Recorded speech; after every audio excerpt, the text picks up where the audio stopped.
बांकीपुर उपचुनाव में बीजेपी उम्मीदवार बदलने पर मंत्री श्रवण कुमार ने विपक्ष पर तंज कसा। उन्होंने कहा कि अगर विपक्ष इसे डर से लिया फैसला मान रहा है तो उसे खुश होना चाहिए। साथ ही दावा किया कि एनडीए उम्मीदवार की जीत तय है।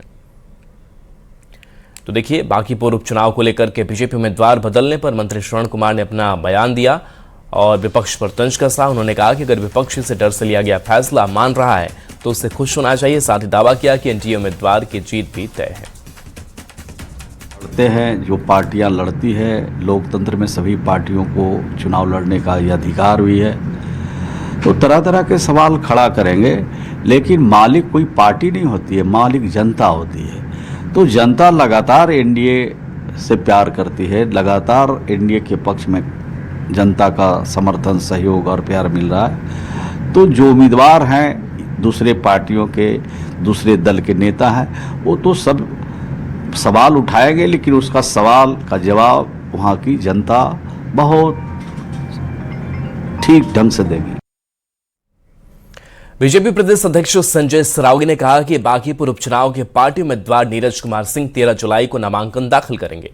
उन्होंने कहा कि नीरज कुमार की उम्मीदवारी को लेकर किसी तरह का कोई विवाद नहीं है। चुनावी हलफनामे में उम्मीदवार अपनी सभी जरूरी जानकारियां सार्वजनिक करेंगे।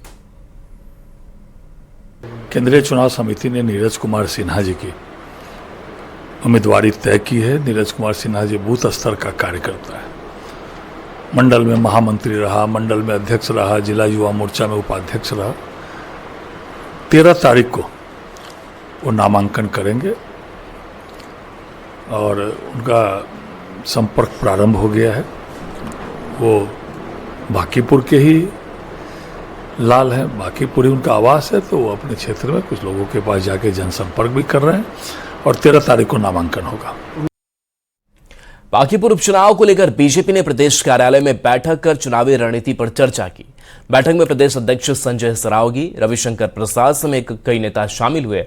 पूर्व मंत्री जीवेश मिश्रा ने कहा कि पार्टी ने समर्पित कार्यकर्ता को टिकट दिया है और एनडीए उम्मीदवार की जीत तय है। पूरी मुकम्मल तैयारी है। भारतीय जनता पार्टी कमल निशान को लेकर चुनाव लड़ती है। उम्मीदवार चुनावी प्रक्रिया का हिस्सा है। उम्मीदवार ने अपने व्यक्तिगत पारिवारिक कारणों से अपना नामांकन वापस लिया। भारतीय जनता पार्टी ने एक बूथ स्तर के कार्यकर्ताओं को टिकट देने का काम किया। तो पूरी पार्टी है उसमें एक उत्साह का वातावरण है और जो नीचे के कार्यकर्ता हैं वो अद्भुत उत्साह के साथ काम कर रहे हैं। आने वाले दिनों में लेकिन लोग आरोप लगा रहे हैं कि उम्मीदवार बदल दिया और दूसरा जो उम्मीदवार है वो 12 साल से भारतीय जनता पार्टी का सदस्य क्यों नहीं कर सकता। हम खुद ही 14 साल से पार्टी के काम में लगे हुए हैं। जब मेरी उम्र 14 वर्ष थी तो पहली बार चुनाव हो रहा था तो उसके कैंपेन में पर्चे बांटने का काम कर रहा था। ये तो उत्साह की बात है और स्वभाव का बात है। ये कोई इतनी बड़ी बात नहीं है कि क्यों नहीं लग सकता। मेरा परिवार अगर भाजपा परिवार है और उस परिवार के सदस्य होने के नाते अगर मैं 10 वर्षों से भाजपा को सोच रहा हूँ तो इसमें गलती क्या है, ये बता दीजिए।